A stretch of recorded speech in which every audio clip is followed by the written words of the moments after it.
할렐루야. 우리 옆에 상의사를 사랑합니다. 축복합니다. 할렐루야. 예, 말씀의 제목을 함께 읽어보겠습니다. 시작.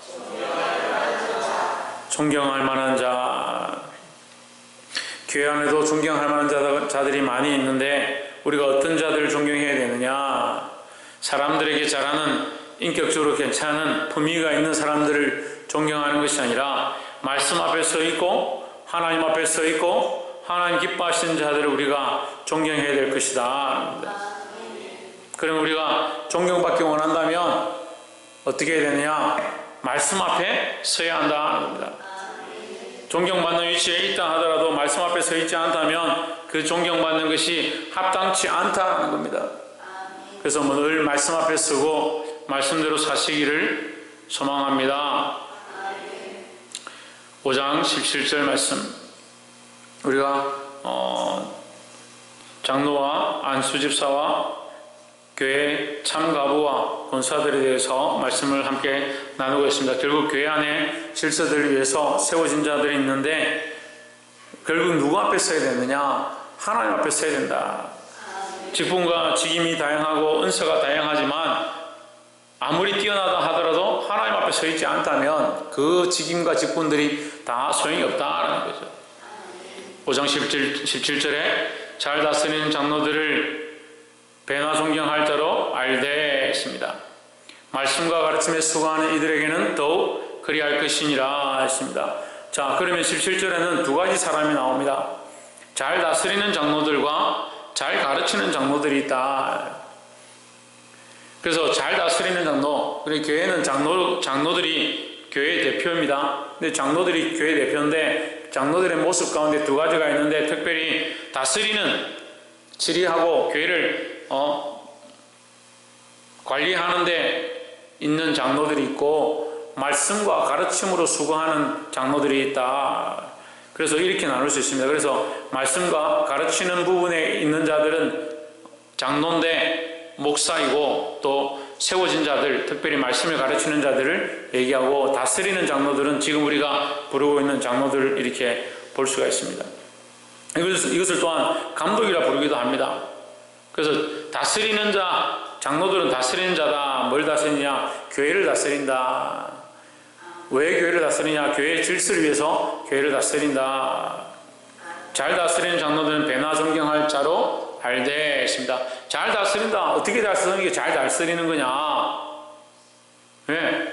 잘 다스리는 자를 우리가 존경해야 되는데 어떤 자를 존경해야 되느냐? 말씀대로 가르치는 자들, 말씀대로 다스리는 자들을 우리가 존경해야 될 것이다. 근데 잘 다스리는데 말씀과 상관없이 다스린다. 덕이 있을지는 모르겠지만 하나님 앞에서 존경스러운 존재는 아니다. 그죠?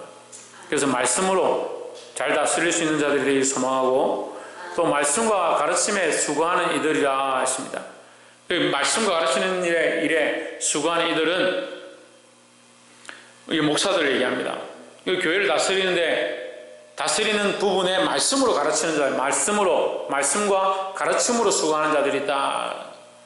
그럼 이 말씀과 가르침은 누구의 생각으로 하느냐? 그것 또한 가르치는 자의 생각이 아니라 하나님의 뜻을 따라 해야 된다. 그러니까 교회가요, 하나님 빼면은 필요 없는 거죠. 교회가 아닙니다. 그러니까 하나님 앞에서 하나님의 뜻대로 하나님이 원하시는 대로 가야 되는 거예요. 18절에 성경에 일렀으되 곡식을 밟았던 소의 입에 망을 씌우지 말라. 곡식을 위하여 이제 밭을 가는 이 소에게 망을 씌우지 말라. 왜? 그 소가 그 수고한 대로 먹는 것이 합당하다. 수고한 대로 먹어야 되는데 그걸 못 먹도록 입을 막지 말라.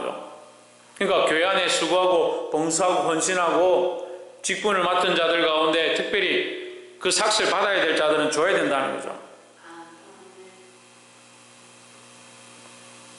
소 입에 망을 씌우지 말라. 그리고 또 일꾼이 그 삭슬 받는 것이 마땅하다 하였느니라 했습니다. 그래서 교회 안에 말씀을 가르치고 또 교회를 섬기는 자들 가운데 이 교회에서 생활비와 사례를 드리는 모습들이 있습니다. 그것을 통해서 또한 더더욱 어떻게 하느냐, 그 삭수를 받고 전심으로 교회를 섬기고 헌신할 수 있도록 도와야 된다는 거죠. 19절에 장로에 대한 송사하는 두세 증인이 없으면 받지 말 것이요 했습니다.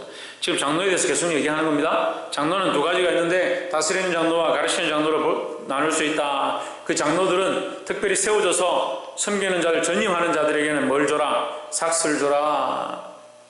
그리고 장로들은 함부로 송사하지 마라. 함부로 재판하지 말라는 거야.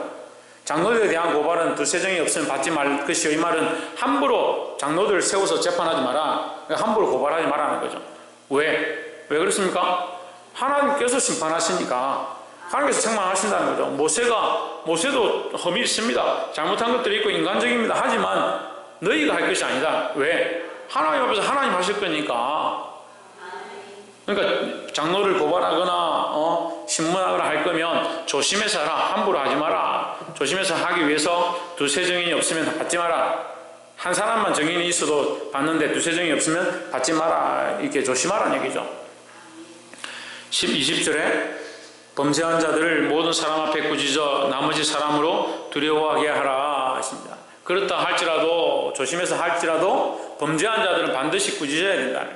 잘못에 대해서는 반드시 책망해야 된다. 홍주는 뭐 해야 된다고? 범죄한 자들은 꾸짖고 책망해야 된다. 왜냐하면 나머지 사람들로 두려워하게 하라. 이게 모범을 보여야 된다. 모범을. 그러니까 이게 좋은 모범도 모범인데 책망하고 이 공의로 징계를 받는 것 또한 모범이다. 사람들이 본다는 거죠. 그걸 보고 조심하게 된다는 거죠. 그래서 항상 교회는 뭐가 필요하다? 질서가 필요하다는 거죠. 21절 하나님과 그리스도 예수와 택하심을 받은 천사들 앞에서 내가 엄히 명하노니 너는 편견이 없이 이것들을 지켜 아무 일도 편벽하지 말라. 불공평하게 하지 말며 했습니다. 편견이나 불공평을 하지 마라. 편견이나 불공평은 네 생각으로 하지 말라는 거야. 네 생각으로. 네 생각은 뭐냐? 인간적인 생각이다. 그 인간적인 생각으로 하지 마라. 그러니까 내 생각과 인간적인 생각을 하지 말고 하나님 말씀을 따라서 판단하고 결정하고 재판하고 징계할 것들은 징계하라는 거죠. 그러니까 우리가 하나님 빼고 그리스도 빼면 뭘 논하겠습니까? 사도 바울도 내가 지금 이걸 권면한다. 뭐라고 하느냐? 내가 하나님과 그리스도 앞에서 권면한다. 그러니까 받는 우리도 하나님과 그리스도 앞에서 이것을 받아가지고 하나님과 그리스도 앞에서 잘못된 것들을 책망하고 그것을 징계함으로 많은 사람들에게 모범이 되고 질서가 되어지도록, 질서가 잡히도록 해야 될 것이다 라는 겁니다. 근데 우리가 이런 생각 안 합니다. 분쟁이 나고 다툼이 나면요 서로 감정이 올라와서 누가 옳고 누가 그러고 그럴 필요 없습니다. 저 사람 무조건 나쁘다. 저 사람 무조건 싫다. 남북이 쪼개진 것도 안타까운데 동서가 쪼개지고 동서가 쪼개진 것도 안타까운데 그 안에서도 각자 연합이 안 돼. 교회 안에서도 연합이 안 돼. 사람들끼리 백날 해보십시오. 백날은 좋을 수 있습니다. 100하루째는 안 좋습니다. 그게 인간의 모습이요. 지나고 나면 다 헛된 거예요. 부질없는 거예요. 그럼 부질없는 사람들을 왜 그렇게 하려고 합니까? 그럼 부질없지 않은 사랑은 뭡니까? 왜 하나님의 사랑이죠.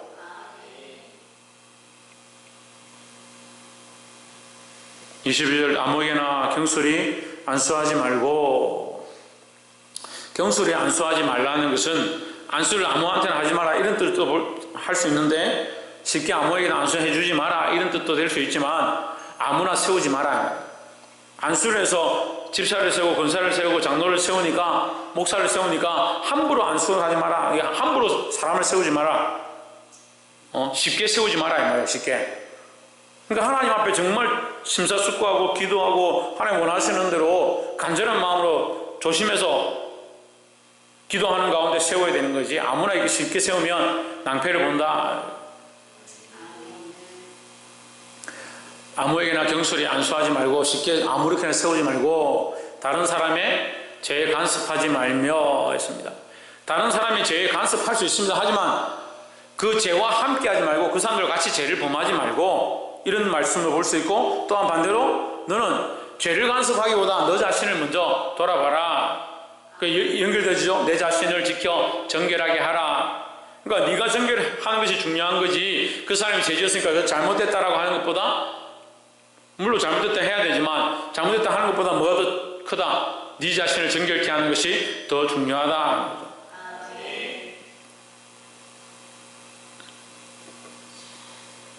옆에서 한번 보십시오. 주 안에서 자신을 먼저 정결케 합시다.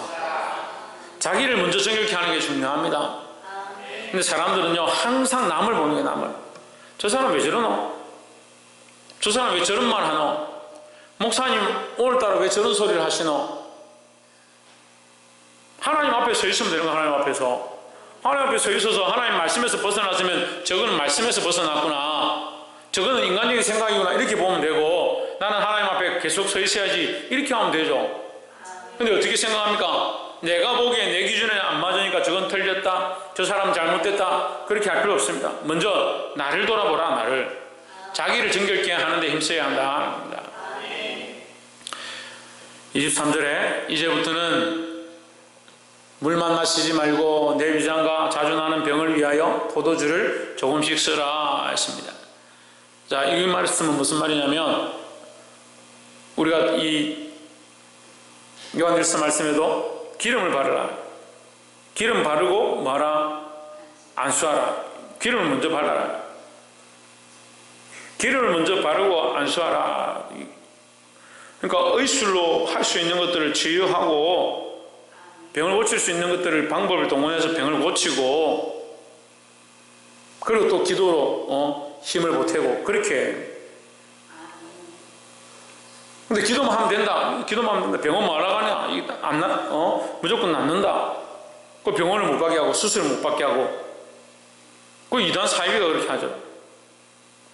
기도를 통해서 나음이 감사하죠. 하지만 너희가 기도하되 다른 것도 같이 함께 하라 하는 거죠. 그러니까 네가 물을 마시고 네 위장이 좋지 않으면 포도주도 함께 써서 치유하도록 해라.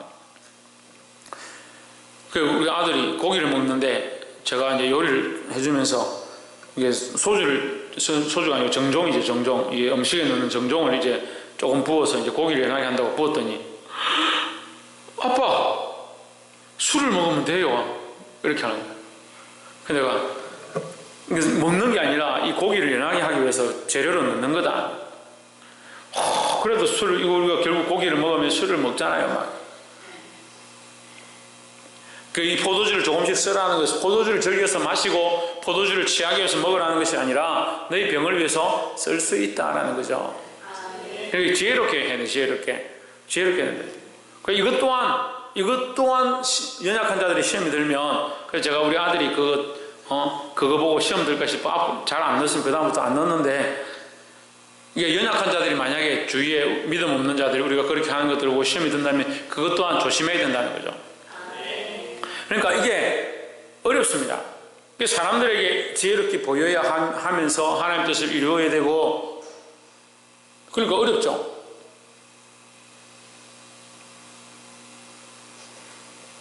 포도주를 즐겨서 먹으라는 것이 아니라 너희 좋지 않은 위장을 위해서 포도주를 조금씩 써도 된다, 강하다, 이 말이죠. 24절에 어떤 사람들의 죄는 밝히 드러나 먼저 심판에 나아가고 어떤 사람들의 죄는 그 뒤를 따르나니 했습니다. 자, 24절, 25절이 우리가 어려운데 사실 우리 일상에서 가장 큰 의문 중에 하나인 거예요.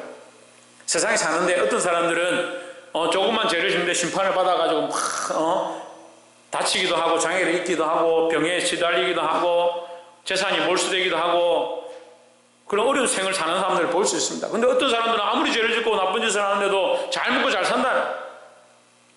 그러니까 속이 상한다. 그럴 필요가 없다. 먼저 심판에 나아간 자도 있고 이미 그들이 범죄한 것으로 하나님 앞에 심판받은 자도 있고, 그 어떤 사람들은 그 뒤를 따른다. 그러니까 그들도 결국 뒤를 따른다는 말은 뭐예요? 반드시 심판을 받을 것이다. 반드시 대가를 지불할 것이다. 그래, 반드시 뒤를 따라서 대가를 받을 것이니까 앞뒤가 있을 뿐이지 앞뒤가 있을 뿐이지 반드시 그 대가를 지불하니까 지금 저 사람들 왜 잘 살고 저 사람들 못 사느냐, 나는 왜 이리 힘드냐, 그런 거 가지고 고민할 필요가 없다라는 거죠. 근데 고민이 되죠. 아멘을 하는데. 저도 마찬가지입니다. 저같이 이렇게 충성하고 봉사하고 헌신하고 전심전력하는데 왜 힘듭니까? 때로는 그런 생각도 드는 거예요. 근데 하나님 말씀을 압니다. 아니까 그렇구나, 하나님께서 우리를 위하여 예배하시는구나. 그러니까 지금 답답한 건 있지만 어떻게 합니까? 소망을 하나님께 두는 거죠. 25절 보세요. 25절 그 얘기하는 거죠. 이와 같이 선행도 밝게 드러나고, 이 말이에요. 이것도 24절과 똑같습니다. 두 가지죠.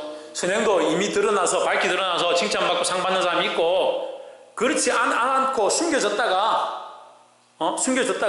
결국 숨긴 것 또한, 알지 못했던 것 또한, 그 사람이 행한 이 선행도 지금은 밝게 알 수 없어서 숨겨져서 보이지 않지만 결국 숨길 수 없단 말은 뭐예요? 결국은 드러난다는 거죠.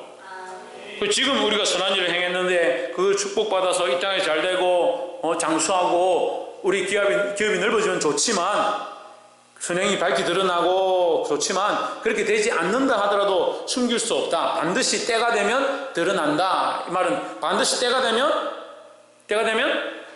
상을 갚으신다는 거죠. 그러니까 죄도 반드시 갚으시고 선한 일도 반드시 갚으신다. 그러니까 우리가 이것을 믿으면 실망할 필요가 없는 거죠. 우리가 말씀대로 살았고 하나님 영광에 살았다면 지금 힘들고 어려움이 있어도 반드시 하나님께서 하나님 나라에서 우리에게 갚으실 것이고, 이 땅에 불의한 자들이 잘 되는 것들을 본다 하더라도 그들 또한 반드시 그 뒤를 쫓는다. 반드시 그 불의한 것에 대한 대가를 받을 것이니까. 그래 가슴 멱살 잡고요 싸우고 그렇게 할 필요가 없어요. 하나님 분명히 말씀하시잖아요. 먼저 심판받는 자도 있고 뒤에 가서 심판받는 자도 있고, 먼저 상을 받는 자도 있고 뒤에 가서 상 받는 자도 있다. 그러니까 염려하지 말라는 거죠. 그래 누가 하기 때문에 숨길 수 없느냐? 하나님 하시니까 숨길 수 없는 거예요. 다른 것들이 하면, 세상이 하면 숨기겠죠. 드러나지 않을 수도 있죠. 어디서 왔는지 모를 수도 있죠. 하지만 하나님 하시니까 반드시 다 드러나게 되어 있다는 거예요. 말씀을 맺겠습니다. 교회에 존경할 만한 자들이 있습니다. 세워진 자들이 있습니다. 또한 선한 행실들을 행하는 자들이 있습니다. 우리가 믿음으로 사는데 낙심하지 말아야 합니다. 때로는 우리가 믿음으로 살고 선을 행했는데도 칭찬받지 못하고 안수받지 못하고 세워지지 못하는 자리도 있습니다. 그렇다 할지라도 우리는 하나님 앞에 서 있어야 합니다. 또한 이미 세워진 자들, 앞에 서 있는 자들은 교회 질서를 위하여 무엇을 따라서? 말씀을 따라서 제발 좀 말씀을 따라서요. 하나님과 그리스도 예수 앞에서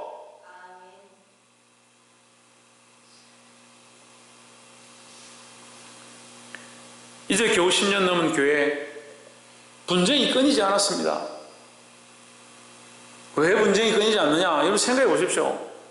하나님 앞과 그리스도 예수 앞에 있었다면 분쟁이 일어날 게 뭐 있겠습니까? 자꾸 인간적인 일들하고 인간적인 생각들을 나타냅니다. 우리가 하나님 앞에 있다면 우리의 이 행한 것들이 드러나지 않는다 하더라도 하나님 갚으실 것이고, 우리는 여전히 누구 앞에? 하나님과 그리스도 앞에 있어야 된다는 거예요. 하나님과 그리스도 앞에 삶으로 교회 안에서 칭찬받고 존경받고 하나님께 영광되어지는 삶을 사시기를 주의 이름으로 축복합니다. 기도하겠습니다.